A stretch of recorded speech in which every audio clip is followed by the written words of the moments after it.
आपको पता है श्री जगन्नाथ जी में नवकलेवर होता है।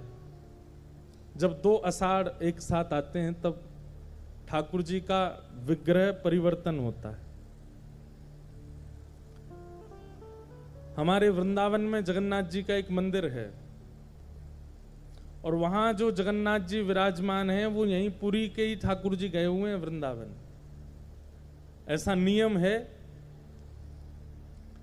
कि श्री जगन्नाथ जी का जब नवकलेवर होता है तो पूर्व जो स्वरूप है ठाकुर जी का, स्वरूप बदल जाता है तो पूर्व स्वरूप को भूमिगत कर देते हैं, वहीं जगन्नाथ जी में ही भूमिगत हो जाते हैं।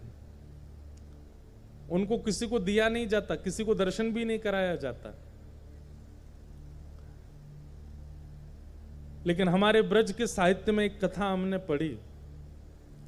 एक रामानंदी वैष्णव थे, उनका नाम था श्री हरिदास। ये स्वामी श्री हरिदास जी नहीं, दूसरे हरिदास हुए।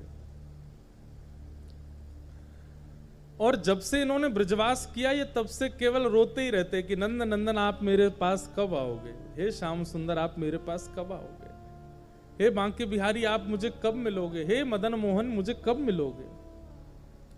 इतना विलाप करते थे, इतना रुदन करते थे, इतना भाव विरह में रहते थे। एक दिन रात्रि में सोए तो श्री महाप्रभु जगन्नाथ जी इनके स्वप्न में आ गए। बड़े बड़े नयन, अधर, ऐसे मधुर मुस्कारें ठाकुर जी। और ठाकुर जी स्वप्न में आ गए तो ये ठाकुर जी से लड़ रहे थे स्वप्न में, कह रहे थे मैं रो रहा हूं आप हंस रहे हो, मुझे इतना रुला करके आपको इतनी हंसी आ रही है, ऐसे यहाँ अधर इतने बड़े बड़े आपके खिल रहे हैं। ठाकुर जी बोले मैं हंस यहाँ मारे रहे हूं क्योंकि अब मैं तोते मिलवे वार हूं, अब मैं तो मिलूंगा। तो हरिदास जी बोले मुझे मिलोगे? बोले हाँ। कैसे मिलोगे? अब क्या करना पड़ेगा, कहां मिलोगे? बोले थोड़ा सा परिश्रम करना पड़ेगा। बोले क्या? तो हरिदास जी बोले, ठाकुर जी बोले अभी जगन्नाथपुरी में नवकलेवर होगा और नवकलेवर में हमारा पूर्व स्वरूप जो है उसको तो भूमिगत कर देते, फिर नया स्वरूप विराजमान होता है और उन्हीं के भीतर जीवित शालिग्राम जी पधरा दिए जाते हैं, फिर उन्हीं की सेवा चलती है अगले 2 आषाढ़ नहीं मिले तब तक। हमारे ऊपर एक कृपा रही जगन्नाथ जी की। जब हमारा जन्म हुआ था 1996 में, तब नवकलेवर हुआ था। और फिर हमारा दूसरा जन्म हुआ जब हम पहली बार व्यासपीठ पर बैठे 2015 में, तब भी नवकलेवर हुआ था। दोनों बार नवकलेवर हुआ ठाकुर जी का। ठाकुर जी के 2 कलेवरों का दर्शन तो हमने किया है। अब कई लोग कहते हैं आप ब्याह कब करोगे? मैंने कहा अगले कलेवर पे। अगला कलेवर जाने कब होएगा, तब तक तो हम ही बूढ़े हो जाएंगे। ये तो मजाक में बोलते हैं, ऐसा जरूरी नहीं है। तो ठाकुर जी का नव कलेवर हो रहा था। ठाकुर जी ने हरिदास जी से कहा कि हमारा स्वरूप है उसको लेकर के तुम आ जाओ। कहां ले आऊं? बोले जगन्नाथपुरी में हमारे पूर्व स्वरूप को जैसे ही भूमिगत करेंगे आप जाइएगा और जाकर के उस स्वरूप को वृंदावन लेके आओ, मुझे वृंदावन में रहना है तुम्हारे पास। अब इसी रूप में मैं तुमको मिल सकता हूं अगर तुम परिश्रम करके हमको ले आओ। देखो लड़ना भी पड़ेगा, झगड़ना भी पड़ेगा, बहुत ताने सुनने पड़ेंगे, लेकिन हमने तुमको बोल दिया कि तुम थोड़ा प्रयास करना, बाकी का हम करेंगे प्रयास। लेकिन ये ठाकुर जी बोलते हैं ऐसा कि बाकी का ये करेंगे, कुछ नहीं करते, हमको ही करना पड़ता है सब। तो हरिदास जी इनकी बातों में आ गए, चले गए जगन्नाथपुरी। 6 महीना में तो पहुंचे और उसी समय नवकलेवर का समय आ गया।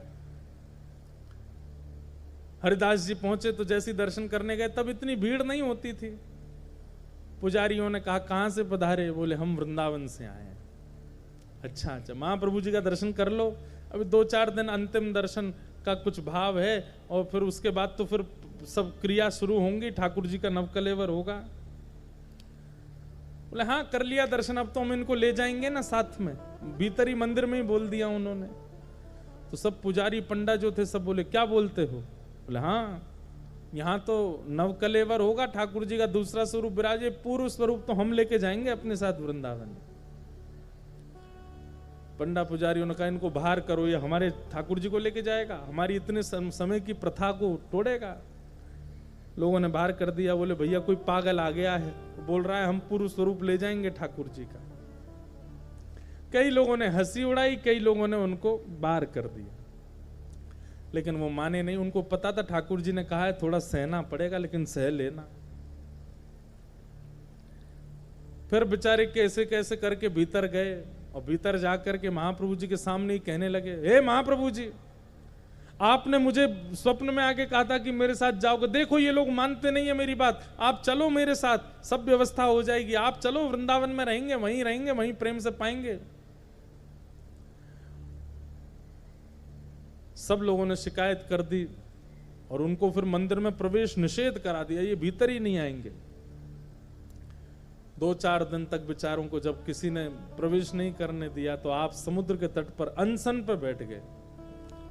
बोले हे महाप्रभु जी, यदि अब आप मेरे साथ, आपने कहा था थोड़ा सा प्रयास करना, बाकी का मैं करूंगा, मैंने तो कर लिया, आप तो करो थोड़ा प्रयास। बोले यहाँ पूरा साम्राज्य आपका, ये सब लोग मुझे टिकने नहीं दे रहे, आने नहीं दे रहे, कहीं बैठने नहीं दे रहे, अब मैं कैसे लेके जाऊं आपको। बाहर कर दिया। बाहर बैठे बैठे रुदन कर रहे थे श्री हरिदास जी समुद्र के तट पर। तभी ठाकुर जी से जब कहा कि नाथ या तो आप कुछ करो, नहीं तो समुद्र में कूद करके प्राण त्याग दूंगा, तब जगन्नाथ जी ने एक साथ स्वप्न दिया, अपने अर्चकों को, वहां के राजा को और सबको कहा कि भैया आज तक तुम्हारा नियम जो रहा वो चलेगा आगे भी, परंतु इस बार एक नियम के विपरीत क्रिया होगी। क्या? हमारा जो ये पूर्व स्वरूप है, ये हरिदास नाम के एक भक्त आए वृंदावन से, इनके साथ वृंदावन जाएगा और वहीं विराजेंगे हम। ठाकुर जी ने आज्ञा दे दी कि हम तो वृंदावन विराजेंगे। और पहली बार जगन्नाथपुरी में ऐसा हुआ कि श्री ठाकुर जी नवकलेवर के बाद जगन्नाथपुरी में बड़ा विचित्र माहौल हो जाता है, लोग रोते हैं, लोग बड़े बेचैन हो जाते हैं। हमारे ठाकुर जी अब दूसरा स्वरूप विराजेगा, उसकी प्रसन्नता तो होती, पर पूर्व स्वरूप जिसकी 30-30 साल तक सेवा हुई, आषाढ़ 2 कभी 30 साल में भी आता है, उनका जीवन भर हमने दर्शन किया, अब अचानक से दूसरा स्वरूप विराजमान होगा। कई लोगों को बड़ा विरह होता है, बड़ी वेदना होती है, बहुत रुदन करते हैं लोग।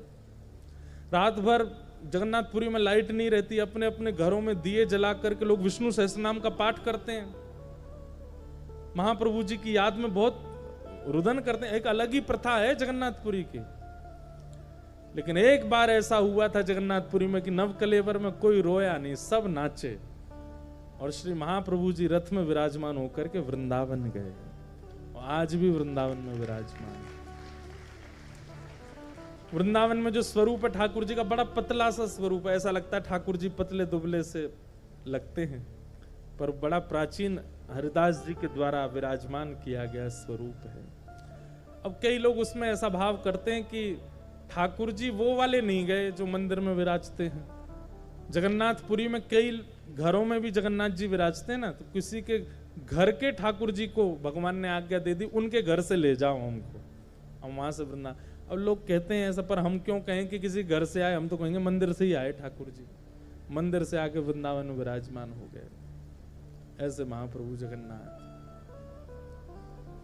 अहितु की भक्ति, न विच्छिन्न होने वाली भक्ति, ये चित्त में प्रकट हो जाए, यही परम धर्म है प्रत्येक मानव का, प्रत्येक प्राणी का। सूत जी महाराज प्रवचन कर रहे हैं, भगवान के 11-10 अवतारों के विषय में बताया, श्रीमद् भागवत की रचना के विषय में कह रहे हैं। इदं भागवतं नाम पुराणं ब्रह्म संहितं उत्तम श्लोक चरितं चकार भगवान ऋषि। श्रीमद् भागवत नाम, अब भागवत जी का परिचय सुनिए बड़े ध्यान से। श्रीमद् भागवत नाम का ये पुराण है जो कि ब्रह्म से संबंध कराता है। भागवत जी का एक ही उद्देश्य है, ठाकुर जी से संबंध कराना। कई लोग भागवत की कथा पितृमुक्ति के लिए सुनते हैं, कई लोग भागवत की कथा अन्य अन्य भावों से सुनते हैं, पर हमारी बात सुन लीजिए। श्रीमद् भागवत का एक ही उद्देश्य है, क्या? सुनने वाले श्रोता जीवात्मा का ठाकुर जी से संबंध कराना, ठाकुर जी को उसके जीवन में किसी संबंधी के रूप में प्रकट करना। अगर कथा सुनने के बाद ठाकुर जी के प्रति किसी संबंध का दर्शन नहीं हो रहा है तो आपने कोई चूक की है कथा में। ठाकुर जी कुछ तो लगेंगे आपको। कई जन्मों से बुला रहे हो, कोई तो नाता जरूर होगा। कई जन्मों से बुला रहे हैं, कोई तो नाता जरूर होगा। नजरों से नजरें मिला न पाऊं, मेरी नजर का कसूर होगा। नजरों से नजरें मिला न पाऊं, मेरी नजर का कसूर होगा। तुम ही तो मेरे माता पिता हो, तुम ही तो मेरे बंधु सखा हो। तुम ही तो मेरे माता पिता हो, तुम ही तो मेरे बंधु सखा हो। एक बात इतनी अच्छी मन में आती है कि भाई किसी वस्तु को देख करके आपके जीव में पानी क्यों आ जाता है? क्योंकि आपने कभी ना कभी उस वस्तु का सेवन किया है, इसलिए आपकी जीव को पता है कि ये स्वादिष्ट है, इसको पा लीजिए। आपके नेत्रों को जगन्नाथ जी को देख के सजल क्यों हो जाते हैं? क्योंकि नेत्रों को पता है कि ये तुम्हें पहले मिल चुके हैं, पर तुम्हारे किसी अपराध के कारण तुम्हारा फिर से जन्म हुआ है। अरे ये तुम्हारे पूर्व संबंधी हैं, पहले तुम लोग साथ में रहे हो, हम इनके साथ खूब घूमे हैं, खूब नाचे हैं, खूब हमने आस्वादन किया है इनका, पर हमसे एक चूक हो गई जिसके कारण हमको पुनर्जन्म लेना पड़ा है। आज आप उनके सामने जाकर के आप नहीं समझ पा रहे हो कि वो आपके कुछ हैं, पर आपके नेत्र बहने लगते हैं, रोने लगते हैं। क्यों? दो प्रकार के रुदन होते हैं ठाकुर जी के आगे। एक तो स्वाभाविक रुदन, कोई कारण नहीं है मन में, बस आंख भर आती है, ठाकुर जी को देख करके रोना आ जाता है। उन लोगों को ये बात कहनी चाहिए, कई जन्मों से बुला रहे हो, कोई तो नाता जरूर होगा। एक बार हम कहीं गए दर्शन करने, तो हमारे बगल में एक व्यक्ति इतना रो रहा था, इतना रो रहा था, मन में आई अरे राम कितना भावुक व्यक्ति, मैंने किसके पांव छूंगा मैं बाहर निकल के। मेरा ठाकुर जी पे ध्यान कम था, उसके ऊपर देख के मैं खुद को कोस रहा था। मैंने काय बात के भक्त हैं हम, कथाएं करते हैं, आंखों से कभी आंसू तो सूखी आंखों से देखते हैं ठाकुर जी को, रूखी आंखों से देखते हैं। अरे श्री कृष्ण दर्शन के लिए, अब देखो ये भी बात, जगन्नाथपुरी में एक चीज अनुभव की होगी, वहां के पुजारी ऐसे आंखों पे लगा देते हैं। क्यों? वो कहते हैं रूखी आंखों से नहीं देखो, भीगे नेत्रों से देखो जगन्नाथ जी को। तो ये ताली बजाने वाली बात नहीं है, ये बात ऐसी है कि भाई हम इतने अभागे हैं कि हमारी आंखों पे कपूर लगाना पड़ता है, इतने कि रो जाओ ठाकुर जी को देखने में, इसलिए पुजारी ऐसे ऐसे कर देते तो फिर आंखें थोड़ी भरसी आती हैं। लेकिन वो लगाना ना पड़े, स्वाभाविक नेत्रों में अश्रु आवे और तब श्री जगन्नाथ जी का दर्शन हो, उस दिन मानिएगा कि आपका पहला दर्शन है। आज तक कितनी बार गए जगन्नाथपुरी, कितनी बार गए आप लोग वृंदावन, लेकिन गिनती उन्हीं की कीजिएगा जब सजल नेत्रों से दर्शन करते हो। रूखे नेत्रों से दर्शन उसका कोई लाभ नहीं। तो मैंने की भाई यार इसके चरण छूने से हम में भी कृपा होगी, हमारी भी नेत्र सजल हुआ करेंगे। और मैं तो प्रार्थना कर रहा था, मैंने कि हे प्रभु, आपने वाणी दी, आपने कथा दे दी, व्यास मंच दे, ऐसे भाव और दे दो कि जब जब आपको देखें तो रोना निकले। पुजारी जी आए, हमको माला वाला पहनाने लगे। एक माला जैसी उसको पहनाई तो बोला, महाराज जी उस दिन आपने जो नियम बताया था उससे मेरी पत्नी अब ऑपरेशन थिएटर से बाहर आ गई, बहुत बढ़िया हो गया, सब ठीक हो गया, ऑपरेशन सक्सेसफुल हो गया, इसलिए रो रहा था। मैंने कि वाह भाई, इसलिए रो रहा था इतनी देर से? मुझे लगी तो ठाकुर जी की रूप माधुरी को देख करके रो रहा है। नहीं, दो प्रकार का रुदन होता है। एक तो जहां कारण ही नहीं पता है और नेत्र अपने आप को रोक नहीं पा रहे हैं, और एक कारणों से, कारण वाला रोने वाला व्यक्ति अच्छा नहीं, अकारण रोवे। तुम ही तो मेरे माता पिता हो, तुम ही तो मेरे बंधु सखा हो, तुम ही तो मेरे माता पिता हो, तुम ही तो मेरे बंधु सखा हो।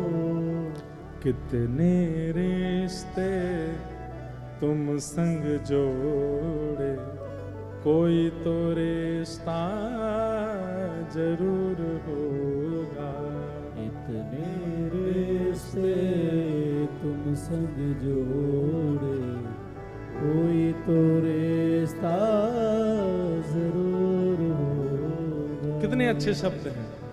कभी बुलाते हो वृंदावन में, कभी बुलाते हो मधुवन में, कभी बुलाते हो वृंदावन में, कभी बुलाते हो मधुवन में। अपने घर में रोज बुलाते, मेरे घर आना जरूर होगा।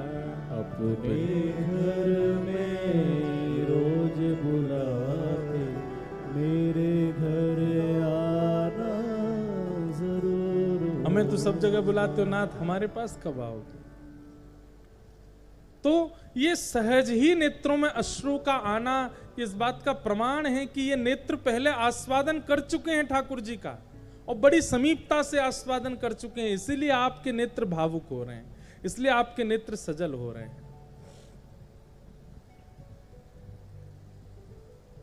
तो श्रीमद् भागवत क्या कराती है? ब्रह्म संहितम। ये भगवान से हमारा संबंध कराती है, इनका नाम ही ब्रह्म संहिता है। ये ब्रह्म संहिता है, ये ठाकुर जी से संबंध कराती हैं। ठाकुर जी कोई अपने से दिखने लगते हैं, केवल भगवत दृष्टि नहीं रहती ठाकुर जी के प्रति, कोई अपना भाव प्रकट होने लग जाता है ठाकुर जी के प्रति। ऐसी ये भागवत की कथा है। भागवत की कथा किन्होंने लिखी है? तब कहते हैं उत्तम श्लोक चरितम चकार भगवान ऋषि, भगवान श्री वेदव्यास ऋषि ने भागवत जी की रचना की है। तब प्रश्न हुआ, बोले क्यों की रचना, कारण क्या था रचना करने का? इतने ग्रंथ, इतने पुराण सब लिखे जा चुके, तो फिर भागवत और लिख करके इतना परिश्रम क्यों किया?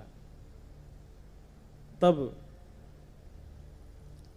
बताते हैं, बोले कलयुगी जीवों पर कृपा करने के लिए, हम कलयुगी जीवों पर अनुग्रह करने के लिए भागवत जी की रचना की।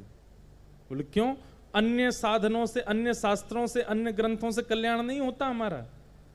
बोले हो तो जाता, लेकिन रचयिता जो श्री वेदव्यास जी हैं, उनके मन में थोड़ा सा संकोच था, उनके मन में थोड़ी असंतुष्टि थी कि शायद हो सकता है कि मेरे अन्य ग्रंथों से मानव कल्याण ना हो, इसलिए उन्होंने 18वां पुराण भागवत लिखा।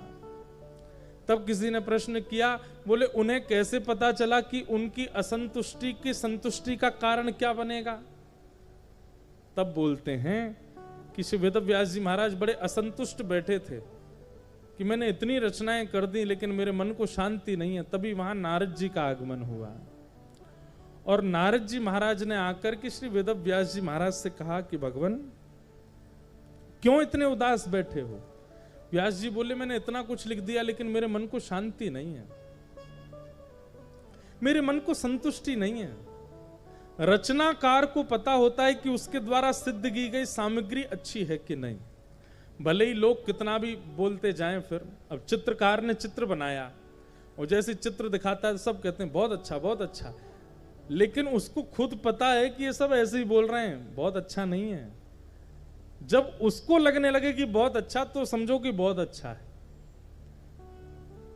माँ घर में भोजन बनावे, बच्चों को पवावे, तो बच्चे कहेंगे बहुत अच्छा है, लेकिन माँ को खुद पता होता है कि आज अच्छा बनाया नहीं है मैंने, ये जबरदस्ती बोल रहे हैं। रचनाकार को पता होता है, रचयिता को पता होता है कि उसके द्वारा सिद्ध की गई वस्तु अद्भुत है कि नहीं। जब उसको खुद अनुभव होने लग जाए अद्भुत है, उसके बाद कोई प्रशंसा करे तो फिर उसमें राजी होता है। पर एक बात बोलूं, इसमें भी एक बात, कई लोग ऐसे होते हैं संसार में, उनको अपनी रचना चाहे जैसी हुई हो वो अच्छी ही लगती है। कई चित्रकार ऐसे हैं, हमारा चित्र तो जैसा भी बनाते हैं, अब महाप्रभु जगन्नाथ जी को ही ऐसा बना लाते हैं, आंख इतनी बड़ी, मुंह इतना सा छोटा सा। महाराज जी कैसा बना? अब मत, बहुत अच्छा भाई, तुमको कैसा लगा? मुझे तो बहुत अच्छे लग रहे, मैं तो तुम तो रखो इनको अपने पास ही।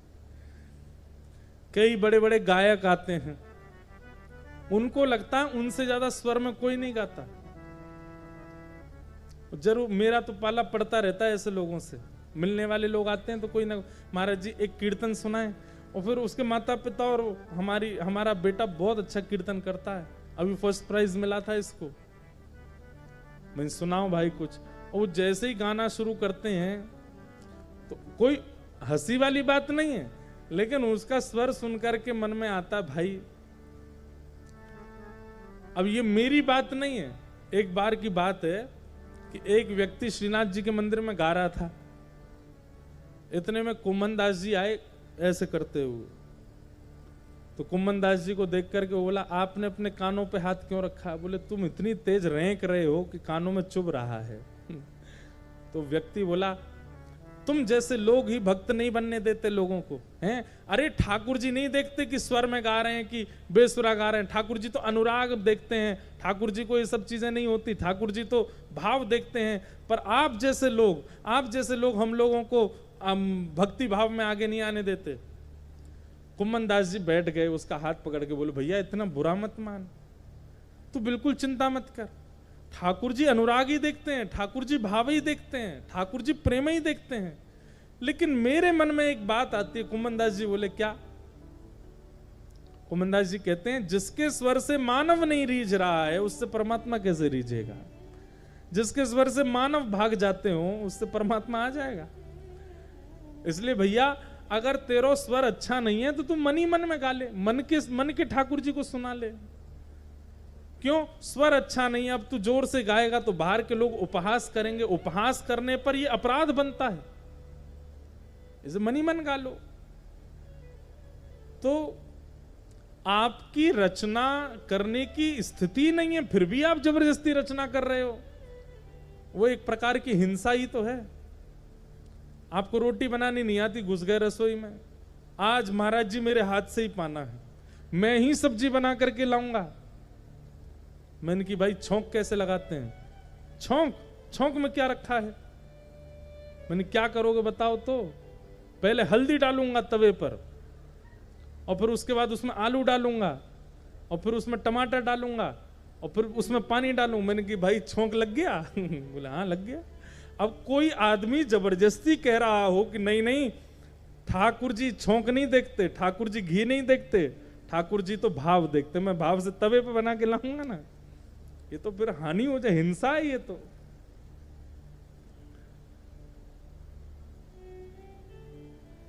अच्छा ऐसे जो होते हैं ना, वो फिर बड़े चाव से बनाते हैं, और फिर जब परोसते हैं तो फिर बड़े चाव से देखते हैं, अब ये प्रशंसा करें कैसा लगा, बहुत अच्छा है ना। अब ऐसी स्थिति में कई लोग डिमोटिवेट हो गए हैं, महाराज जी अब हमको तो भोजन भी नहीं आता, गाना भी नहीं, तो हम क्या करें? एक गुण सबके अंदर है, जरूरी नहीं है भोजन से ही आप रिझाओ ठाकुर जी को, आप नृत्य करना जानते हो उससे रिझाओ, आप गाना जानते हो उससे, अरे श्रीमद् भागवत में कहां तक कहें, एक पिंगला नाम की वैश्या का वर्णन आता है। वो रोज श्रृंगार करती थी, किसके लिए? कि कोई लोग आएंगे, मेरे रूप को देख करके मेरे पास थोड़ी देर बैठेंगे, मुझसे वार्ता करेंगे, मुझे धन दे के जाएंगे। एक दिन से रात तक बैठी रही श्रृंगार करके, कोई नहीं आया। तब उसके मन में आया, मैं इतना श्रृंगार इन हाडमांस के जीवों को रिझाने के लिए करती हूं, इतना परिश्रम करके श्रृंगार यदि ठाकुर जी को रिझाने के लिए किया होता तो ठाकुर जी आ जाते। और उस पिंगला ने अगले दिन सुबह उठ करके श्रृंगार किया, लेकिन एक एक चीज में वो विचार संसारी जीवों का नहीं कर रही है। वो आंखों में काजल भी लगा रही है तो क्या सोच रही है, शाम सुंदर देखेंगे तो रीझ जाएंगे। वो अपने केश भी काट रही है तो विचार कर रही है, शाम सुंदर देखेंगे तो आनंदित हो जाएंगे। ऐसी सुंदर वस्त्र पहन रही है कि शाम सुंदर जब मुझे देखेंगे तो वो प्रसन्न हो जाएंगे, वो खिल जाएंगे। उसका एक एक श्रृंगार का भाव ठाकुर जी को रिझाने के भाव से था। वैश्या जिसने कभी साधना नहीं की, जिसने कभी भजन नहीं किया, जिसने कभी योग तप बल नहीं किया, केवल एक दिन ठाकुर जी के भाव से श्रृंगार किया, रात्रि हुई नहीं उससे पहले ठाकुर जी आ गए उसके सन्मुख, उसके सामने प्रकट हो गए, उसको दर्शन दे दिया, साक्षात्कार हो गया। उसका स्मरण स्वयं श्री दत्त भगवान ने, दत्तात्रेय भगवान ने भागवत में किया और अपने 24 गुरुओं में उसको चुन लिया, ये मेरी गुरु है। क्यों? रोज श्रृंगार करती थी जीवों के लिए, लेकिन इन जीवों ने इसको निराशा, हताशा और केवल व्याकुलता प्रदान की। एक दिन श्रृंगार महाप्रभु जी के लिए किया, ठाकुर जी प्रकट हो गए। जरूरी नहीं है कि आपको भोजन अच्छा बनाना आता है तो ही ठाकुर जी रीझेंगे, आपको गाना अच्छा आता है तो ही ठाकुर जी रीझेंगे, आपको नाचना आता है तो ही ठाकुर, आपको चित्र बनाना आता है तो ही ठाकुर। कोई भी गुण हो, श्रृंगार भी हो सकता है, आपका नित्य का श्रृंगार ही ठाकुर जी के लिए हो। जिन भेषा मेरो सावरो रीझे, जिन भेषा मेरो सावरो रीझे, जिन भेषा मेरो गिरधर रीझे, जिन भेषा मेरो गिरधर रीझे, मैं सोही भेष धरूंगी हो, मैं तो सोही भेष धरूंगी। अरे हाँ, मैं बैराग होंगी होंगी मैं बैराग, हाँ होंगी, मैं बैराग होंगी मैं बैराग। भैया, ठाकुर जी को रिझाने के लिए कुछ भी किया जा सकता है, केवल वो एक साधना से नहीं रीझते।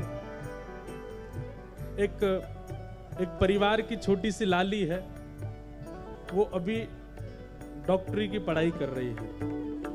तो मेरे को बोली, महाराज जी ना मैं कथा सुन पाती हूँ, ना मैं कीर्तन कर पाती हूँ, ना मैं ठाकुर जी की सेवा कर पाती हूँ, ना मैं एकादशी व्रत कर पाती हूँ, ना मैं कंठी माला के नियम अपना पाती हूँ। मैं पूरे दिन यहाँ ये कॉलेज में रहती हूँ, यहाँ MBBS की तैयारी कर रही हूँ, इतना पढ़ना पड़ता, मेरे से कुछ नहीं हो पाता।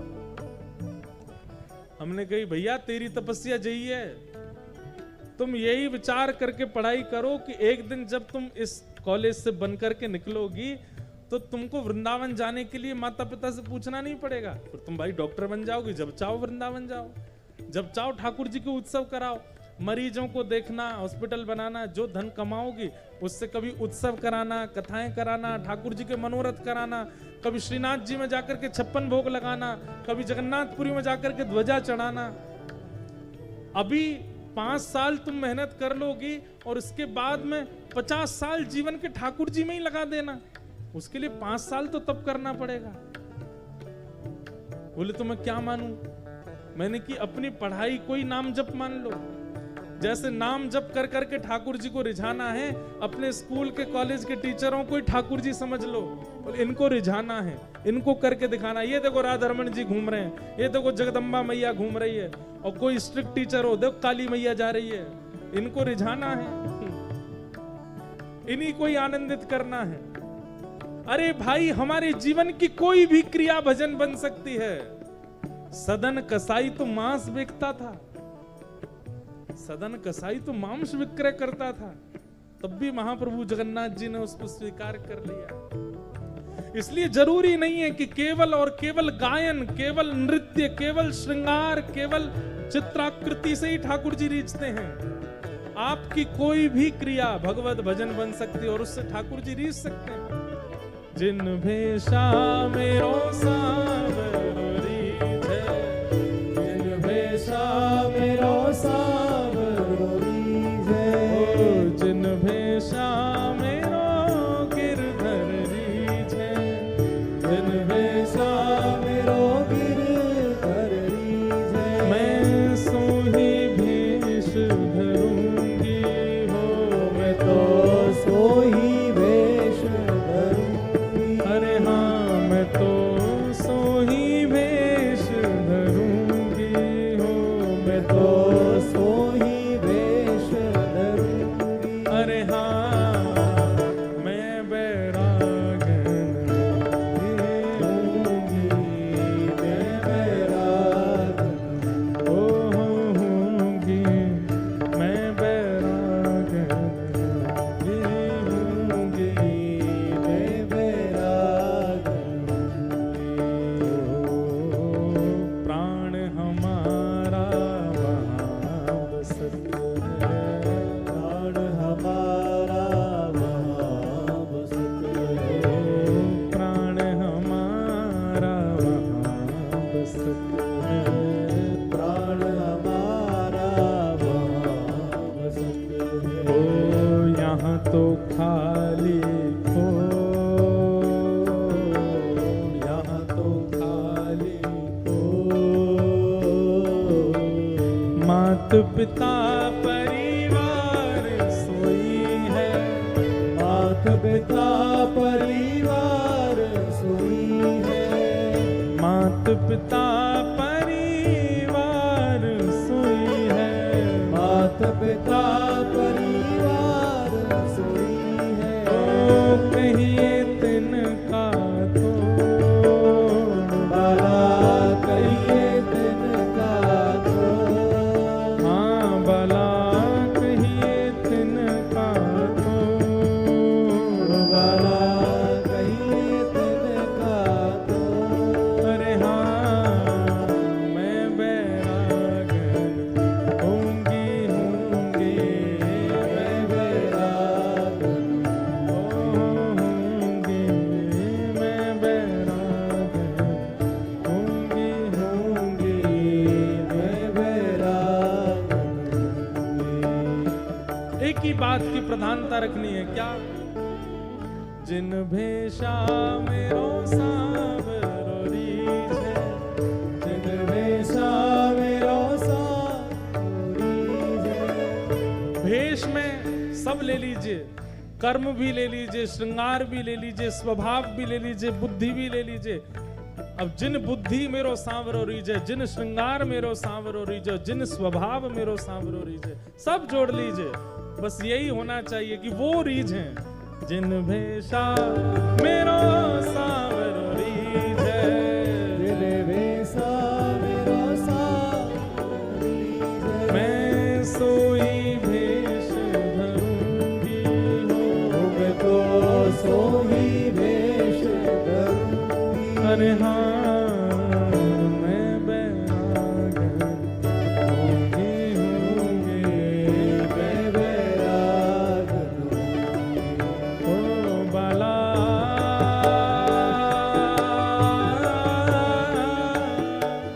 मैं बैरागन होंगी होंगी, मैं बैरागन होंगी होंगी, मैं बैरागन होंगी, मैं बैरागन होंगी,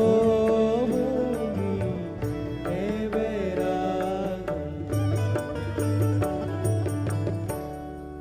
अब सदन कसाई के पास कौन सा गुण है जिससे जगन्नाथ जी रीझ गए? कोई गुण नहीं। केवल क्या करता है? मांस विक्रय करता है और तराजू में दूसरी तरफ बाट की जगह शालिग्राम भगवान रखता है और शालिग्राम भगवान से मांस तोल करके बिकता है। लेकिन उसका स्वभाव इतना अब चतुर होता तो जान जाता ना, लेकिन इतना सीधा, इतना सरल, उसको पता ही नहीं कि शालिग्राम भगवान है। एक संत ले गए सदन कसाई से, बोले अरे तुम शालिग्राम भगवान से तोलते हो, महापाप कर रहे हो। रात भर सदन कसाई रोता रहा कि मैंने पाप कर दिया। लेकिन वहां सिंहासन पर बैठ करके पंचामृत अभिषेक करा करके शालिग्राम भगवान सज धज के जैसे ही बैठे तुलसी माला के बीच में, पुजारी जी संत बोले नाथ अब तक तो एक मांसाहारी के पास थे, अब आप बढ़िया तुलसियों में विराजो, इत्र की सेवा होगी आदि आदि। रात में ठाकुर जी रोने लगे। स्वप्न में आकर के महात्मा से बोले सुनो मुझे वापस वहीं दे आओ जहां से लाए हो, यहां पे कोई कमी। चांदी का सिंहासन, सोने के पात्र, वेद मंत्रों से आपका अभिषेक करता हूं, भोग लगाता हूं, नैवेद्य अर्पित करता हूं, तुलसी की माला, इसमें कोई दिक्कत है ठाकुर जी? कहां आप मांस के उस विक्रेता के पास जाना चाह रहे हैं? ठाकुर जी बोले हमको यहां अच्छा नहीं लग रहा, हमको वहीं ले जाओ। वो सदन कसाई प्रेम भरी दृष्टि से हमारी ओर देखता रहता है और उसके तराजू में हम इधर उधर लुढ़कते रहते हैं, हमको उसी में अच्छा लगता है, उसी को दे आओ। क्या गुण है सदन कसाई के पास? कुछ भी नहीं, केवल स्वभाव से भोला है। महात्मा गए, महात्मा जाकर के बोले जय हो भैया, हमने गृह त्याग किया, हमने शास्त्रों की पढ़ाई की, हम इतने विद्वान बने, जड़ा जूट रख करके त्रिपुंड लगा करके घूमते हैं, त्रिकाल संध्या करते हैं, हमसे नहीं रीझ रहे ठाकुर जी, और तुम मांस विक्रय करते हो। तेरे लिए रात भर रोए ठाकुर जी कि मुझे वापस उसी के पास छोड़ के आओ। सदन कसाई के मन में आया कि मेरे लिए ठाकुर जी चांदी का सिंहासन, सोने के पात्र, इत्र की सेवा, पंचामृत अभिषेक, इतनी पवित्रताएं त्याग करके आ गए और मैं ये मांस की दुकान खोल के बैठा हूं। उसी दिन बंद कर दी। कईयों ने कहा कैसे तेरा जीवन यापन होगा? बोले ठाकुर जी देखेंगे, ठाकुर जी के लिए कुछ तो त्यागूं मैं। त्याग दिया, छोड़ दिया। क्या गुण है सदन कसाई में? ठाकुर जी किस पर रीझ जाते हैं, किस भाव से रीझ जाते हैं, कोई नहीं जानता है। कर्मा बिना नहाए धोए खिचड़ी बनाती, यहां पे हम अपरस का ध्यान रखें, 3-3 बार नहा रहे हैं। जगन्नाथपुरी में रसोई घर में ऐसे मुंह पे कपड़ा बांध करके रसोई या भोजन बनाते हैं, अगर उसमें भी चूक हो जाए तो कहते हैं महाप्रभु जी भोग नहीं लगाते। वहां तो इतने स्ट्रिक्ट होकर के बैठते हैं जगन्नाथ जी, कहते हैं कि अगर महाप्रसाद बनते समय उसकी सुगंधी भी किसी ने ले ली और उस सुगंधी से उसके मन में आ गया आहा कितना अच्छा प्रसाद, तो भी महाप्रभु जी नहीं पाते। यूं कहते हैं झूठा हो गया, अब नहीं पा रहा मैं, इस पर किसी और का मन चला गया। क्या हो गया भैया? कोई लुढ़क गई? सो गए होंगे जरूर, लगी तो नहीं किसी को। ठाकुर जी आ गए होंगे। भैया देखना किसी को लगी ना हो, बस इधर देखो इधर देखो। हमें तो पता ही नहीं चलता क्या हो जाता पंडाल में, आप लोगों से पता चलता जब आप लोग देखते हो। ऐसे तत्पर होके हम कथा सुनाते हैं, ऐसे तत्पर होके सुना करो। वो सोच रहे होंगे जब आप गिरोगे व्यासपीठ से तब पता चलेगी। क्या बता रहा था मैं? हाँ, कर्मा क्या था? वहां तो इतने नियम बना रखे हैं जगन्नाथपुरी में, और यहां कर्मा भाई वो ना तो शुद्धता का ध्यान रखती ना पवित्रता। उसके यहां दौड़े दौड़े जाते हैं, बिना रथ के दौड़ के जाते हैं और जल्दी जल्दी खा के आते हैं खिचड़ी उसके हाथ की। तो किस भाव से रीझ जाते हैं ठाकुर जी के ऊपर है।